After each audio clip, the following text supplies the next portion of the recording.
Big shout out to Sporting Icons, best channel out there.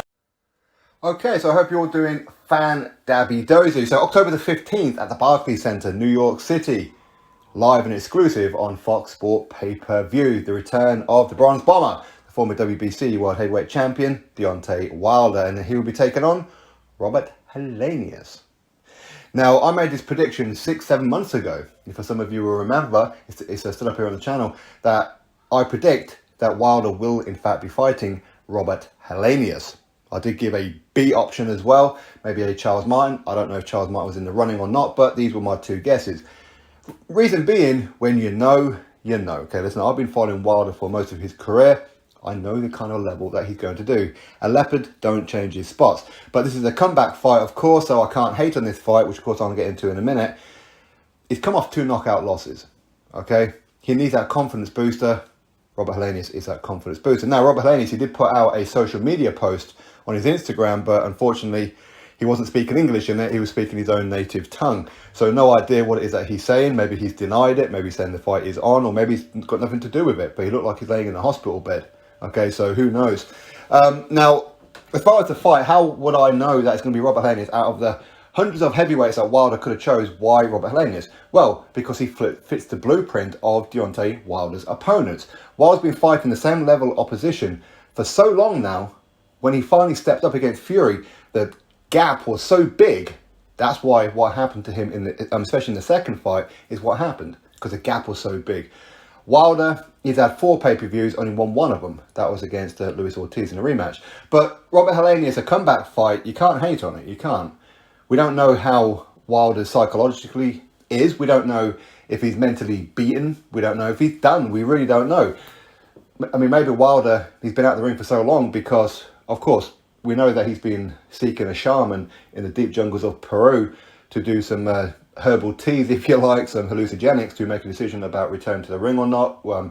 We know that he's probably been looking into the IVF treatment to become pregnant. Hey, his words, not mine. He wants to be pregnant and whatever else. Maybe they're taking some more twerking classes. We don't know. Okay, but him fighting Robert Helenius, why would I know he's fighting Robert Helenius out of the many heavyweights that he could have done? Because it fits the blueprint. It does. When you look at his previous opponents, look, forget about before champion, you know, they're all gatekeepers and journeymen.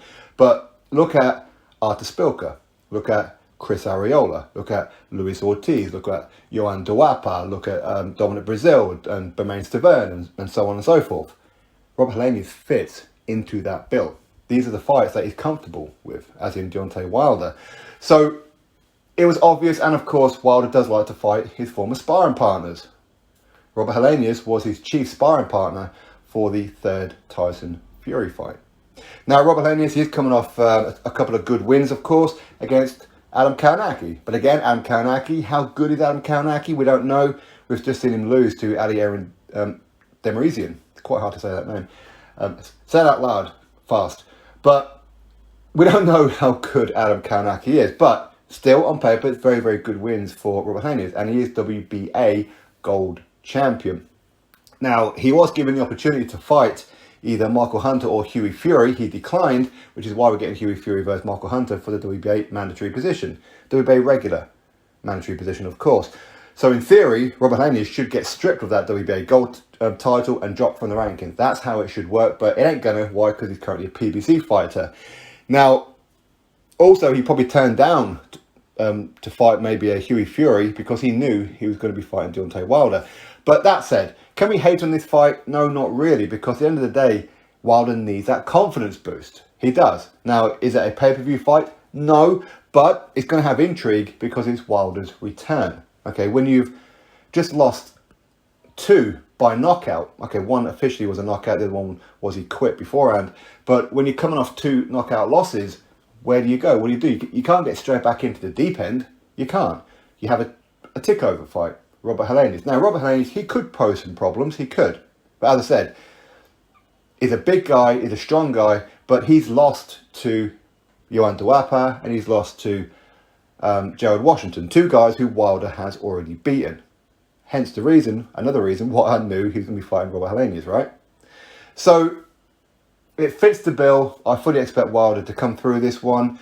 Hopefully he holds back on the right hand and gets a few rounds in. If he just goes in there and looks to knock out Robert Helenius in the first round or two, well, that's not good for him, because then he's back to square one as to just fighting these kind of guys, knocking them over, then taking a huge step up fight and getting exposed.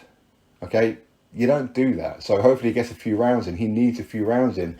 He needs to be trying a few new things. If Matt Scott is still going to be in his corner as his trainer, he needs to be trying some of the things that they've been working on for the third Tyson Fury fight, improve on some of those things and try on them against Robert Helenius. But of course, Robert Helenius, if he catches Wilder, there's a very real chance Wilder's going to go. If Wilder gets knocked out by Robert Helenius, which I would fully expect Robert Helenius to not even try and knock him out, wink wink, but if somehow he does, then it's career over, isn't it? But either way, listen, it'd be nice to see Wilder come back. It really will. Hopefully he comes back and he gets to win over Robert Helenius. You fully expect him to. Then maybe he'll go fight Andy Ruiz Jr. Again, provided, of course, Andy Ruiz Jr. Gets to win over Luis Ortiz. Heavyweight boxing, you never know. With Andy Ruiz Jr. leaving Eddie Reynoso, I don't know if that's really such a good idea. I really don't know. But listen, at the end of the day, should Andy Ruiz Jr. get past Luis Ortiz, let's see Deontay Wilder take on Andy Ruiz Jr. And I say that because it's an in-house PPC fight. That's what the PPC like to do. If not, listen, they can look a little bit outraged, a little bit, if you like. Dillian Whyte, I'd like to see that fight. Maybe take on the loser of Anthony Joshua and Alexander Usyk. Why not? There's still plenty of fights out there. Maybe fight Hughie Fury or Michael Hunter, whoever wins that kind of fight. Do you know what I mean? These are the kind of fights I'd like to see Wilder in. I'd like to see Wilder hang around boxing for at least another 2-3 years. Go through these kind of fights. Let's see what he's got. Let's see what he's really all about, because ultimately the only real good fight that he fought is Tyson Fury. And he didn't look good, did he? He didn't even land a glove on Fury in that second fight.